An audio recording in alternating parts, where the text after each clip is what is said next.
Hey you guys, and welcome back to the channel. Today I want to try something a little bit different, and I want to go over a few different topics in a long form 20 to 25 minute video. I tend to be a little bit long-winded, but I'll try to keep these as brief as possible.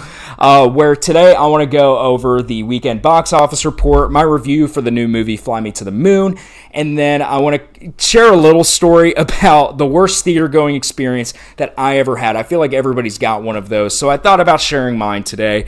I know that this is something new on this channel, so if you like this and you want to see more of it, then make sure to subscribe or let me know down in the comments and I'll keep more stuff like this coming. Or if you're new to the channel, welcome. And if you want me to, again, continue more of this, let me know and I'll keep them coming. But I want to go ahead and start today off with the box office report for the weekend. Now, some context. I kind of expected this weekend to be a bit of a lull period for the box office.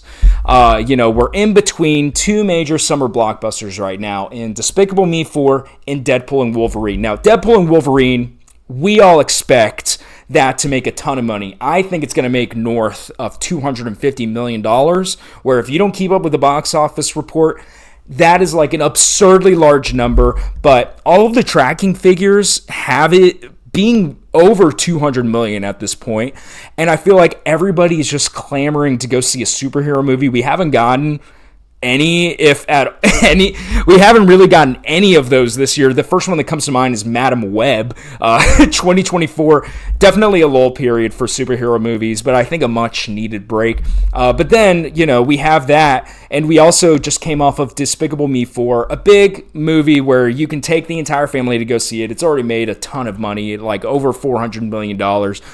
So I wasn't anticipating this weekend to be very big. If anything, it was going to be pretty low, but it ended up surprising me quite a bit. Now, let me just go over what the top 5 movies are for the weekend, and then I'll give some context and my thoughts on it. So at number 1, let me just break out my notes really quick. But at number 1, we have Despicable Me 4 in its second weekend, making $44 million and only dropping 40%. That is an outstanding drop weekend over weekend. Typically, you want that. If it's around 60% for a larger movie, that's considered good. You would like it to be below 60%. 40% is outstanding. It is a very good low percentage drop weekend over weekend for that movie. Then at number 2, we had the new horror movie, Longlegs, making $22.5 million. I'm going to talk a lot about that in a second. That's a big deal. But then at number 3, we had Inside Out 2 in its 5th weekend, making $20 million in its 5th weekend. That is amazing. I'll talk about that more. At number 4, Quiet Place Day 1 in its 3rd weekend, making just shy of $12 million. And then at number 5, the new movie, Fly Me to the Moon, at $10 million, which is not very good. Now, let's talk about the big headlines here. The big one is Longlegs. This movie cost $10 million to produce. Now, after you factor in marketing budgets and the theater cut, it needs more than $10 million to earn a profit, right? So it's made $22.6 million in its opening weekend. It hasn't netted a $12 million profit yet. However, I don't think its marketing budget was very high.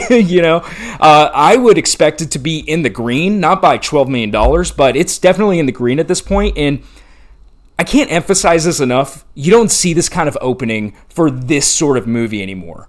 Furiosa made around the same in its opening weekend. That movie made shy of $30 million. I think it made, off the top of my head, like $28 million.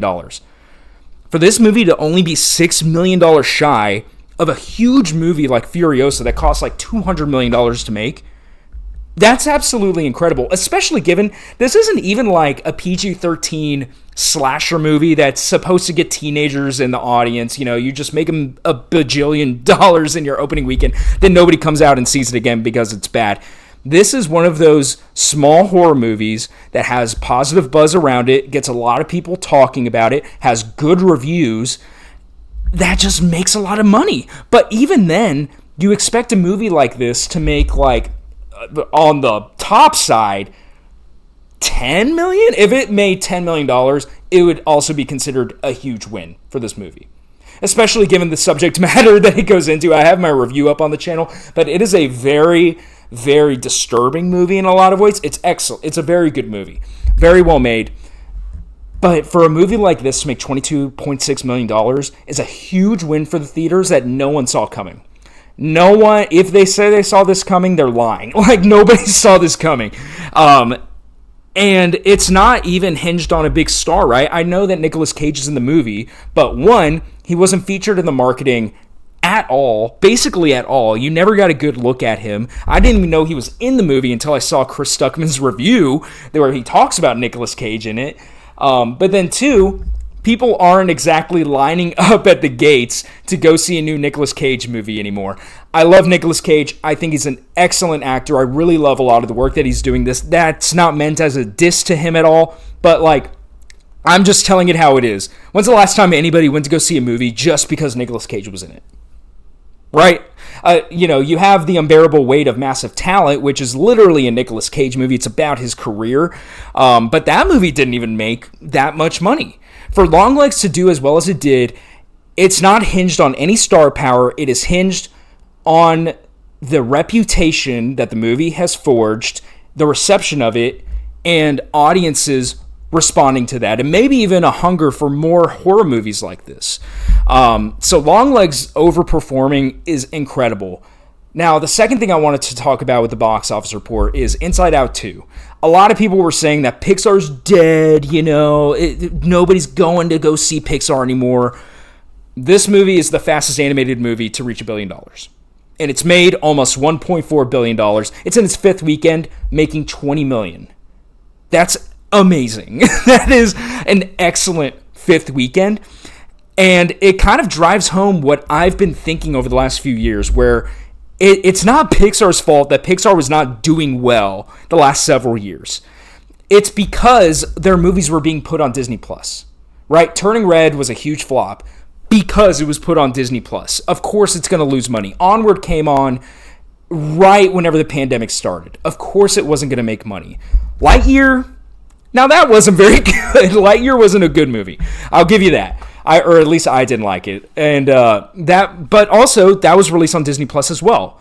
But then last year, Elemental came out. And Elemental, while it didn't make a lot of money in its opening weekend, it ended up being a win for Disney and Pixar. It had really long legs. It stayed in the front of the minds of the audiences. People kept coming back because they heard positive reception. I know I really liked it. So that was a good that was like a base hit for Pixar. Inside Out 2 is a home run for the studio. It is the huge hit that they needed right now. And I know Pete Docter, the director, said that he wasn't planning on doing an Inside Out 3, but I guarantee you his boss, Bob Iger, is banging on his office door and has been the last few weeks saying, hey, you might want to start coming up with storyboards or something because we got to get a sequel out. You're making Inside Out 3 whether you like it or not. And I love it.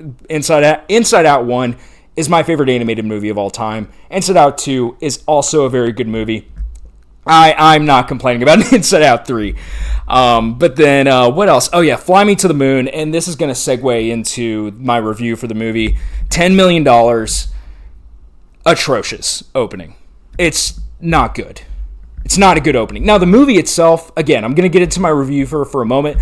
The movie's fine, right? It's a positive review for me. It's not very memorable. It's fine. It's perfectly harmless. Go see it if you like the stars. But $10 million, the worst part about that is a much less broad movie like Longlegs more than doubled the opening weekend box office for a movie starring Scarlett Johansson, Channing Tatum, a story that a lot of people can grasp onto, and Longlegs just destroyed it in its opening weekend. And this movie had star power. It had a romantic plot line. It had an interesting plot, too. It covers the Apollo 11 moon landing. Like, it's an interesting premise, but audiences didn't respond to it. I wonder if part of it is that it is an Apple movie, and maybe people want to wait for it to hit streaming. But at the same time, you can kind of make that argument for any movie right now, right? Where we all kind of assume that movies are going to be on streaming now. within a couple of months, right? You kind of really need to go see a movie to go see it in the theater at this point. That's just the world that we live in now, right? Or at least that's just my perception of it. But then, along those same lines, A Quiet Place day one, the studio came out and said that it's going to be on Paramount Plus soon. Like, if it's not on it already, it's going to be on it like in the next couple of weeks. And therefore undercutting what the movie would have made if they just kept their mouths shut and let it run in theaters for a good amount of time. A Quiet Place day one in its third weekend made more money than Fly Me to the Moon. Fly Me to the Moon is a huge loss for Apple, and I know that Apple has so much money. Like, they don't care if the movie flops as long as it's good, wins them awards, and gets them more subscribers. But like, let's be honest with ourselves. How many people are going to subscribe to Apple TV Plus to watch Fly Me to the Moon? Probably not that many. Now, again, it's a good movie, but box office wise, it's a huge loss. So let's go ahead and let's dive deeper into Fly Me to the Moon, and let's cover my thoughts on the movie. Now, like I said, the movie itself is fine. Like, it is perfectly harmless. I definitely laughed throughout the movie. I thought stuff was cute. It's a very cute movie. It's what you paid to see. It's exactly how it was marketed. This is a nice, like, romantic comedy starring Scarlett Johansson and Channing Tatum. I think it's perfectly fine. I did have a couple of issues, though. The biggest one is this movie is way too long. Okay, I believe it's at 2 hours and like 12 minutes. This movie has no business being longer than like 100 minutes, which is like a little bit over an hour and a half. This movie should have been like an hour 40, hour 45 tops. This movie, after a while, I just felt like it kept on going, and I was like just waiting for it to be over. It's supposed to be a lighthearted movie. I don't want to sit there for over 2 hours, So the movie was way too long. Jim Rash in this movie, who you may know him as the Dean from Community. He plays a supporting role in this movie. He is dynamite. He steals every scene that he's in. He's carrying the movie on his back, any scene that he's in. He's great. Scarlett Johansson and Channing Tatum, I wasn't really feeling their chemistry, honestly. They're both good enough actors to where every other aspect of their characters worked for me in this movie. I actually thought Scarlett Johansson was quite good in the movie as this kind of grifter. Like, you don't really know what she's thinking, but she's excellent at her job. She plays the whole like ad executive role very well. Channing Tatum, my girlfriend pointed this out to me, and I could not get it out of my mind because she saw it before me. He wears the worst sweater in this movie, and he has multiple colors of this sweater throughout the entire movie. I don't know what the costume designer was thinking, and this isn't a huge diss on them, but like, come on, have him wear more than one sweater. And it's the same sweater, but in different colors also. So I felt like the costume design could have been a lot better. But my biggest issue with the movie isn't even necessarily anything on the screen. I was flabbergasted that this movie cost $100 million to produce. Because I saw the movie. I don't see $100 million on the screen. Now, they do have visual effects shots, and the best visual effects shots are the ones that you don't see or you don't notice.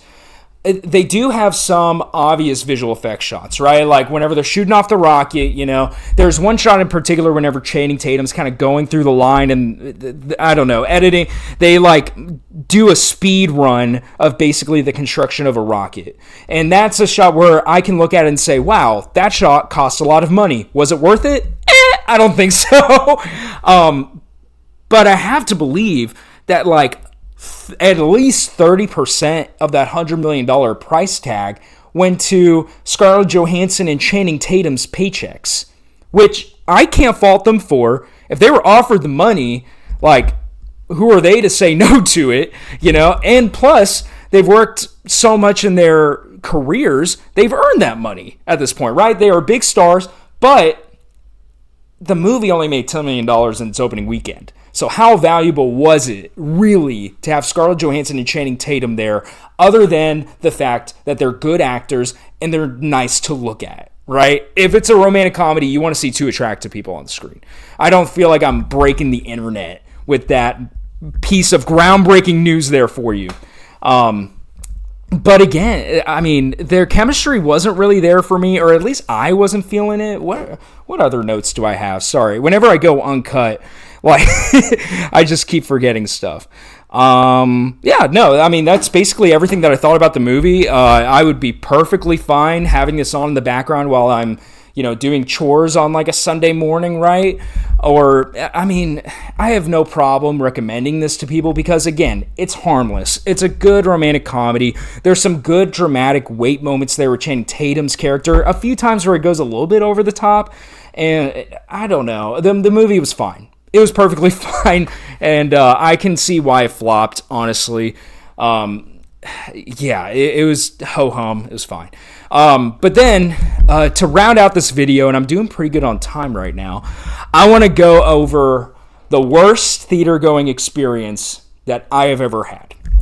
So, how do I tee up the story? First off, I understand. People are on their phones in movie theaters now.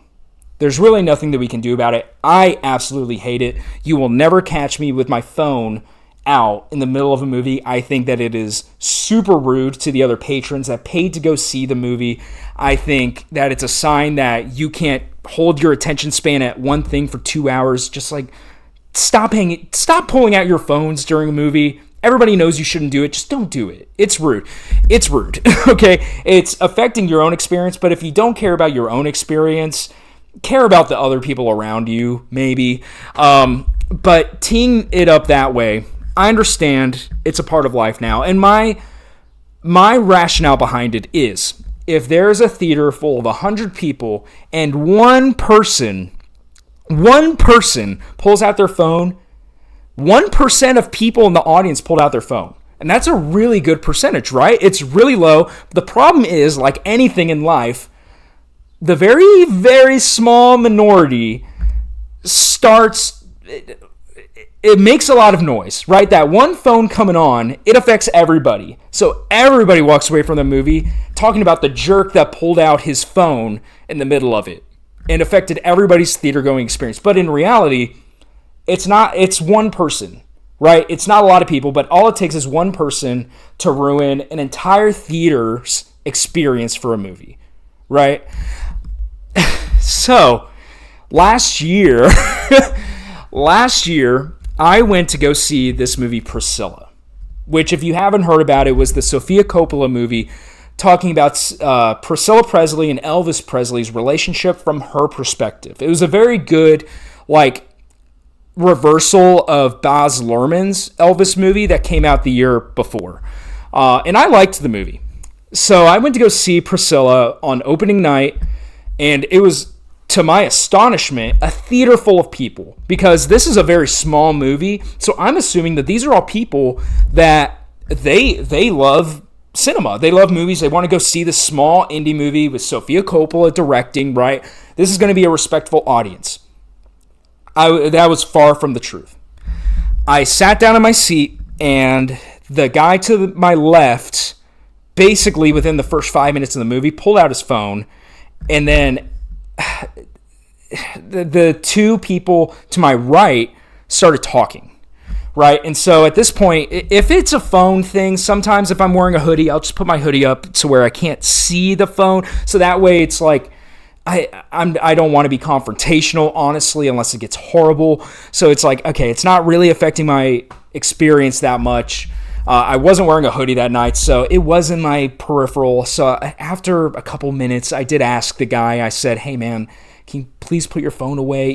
Just trying to be as nice as possible. I know that people tend to get ticked off about stuff, but if you have your phone open in the movie theater, you're in the wrong typically, or I would hope that you do. If not, you need to get some self-awareness.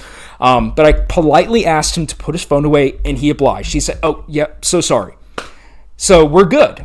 Well, the people to my right continue to talk, and it's very early in the movie. in the back of my mind, I'm thinking, okay, once they get into the movie, maybe they'll stop, but it's a very slow movie, and they do not stop. So I really hate being confrontational. So I look over to my right and I say, "Excuse me, can you please stop talking?" And the two girls are like, yeah. They don't stop talking. Or they start talking quietly, which still is talking, and it's affecting me and probably the people to their right or, above or underneath them. So, they're quietly talking. I'm like, okay, let's try to keep our cool. Let's just watch the movie. I've already asked them to. They're not.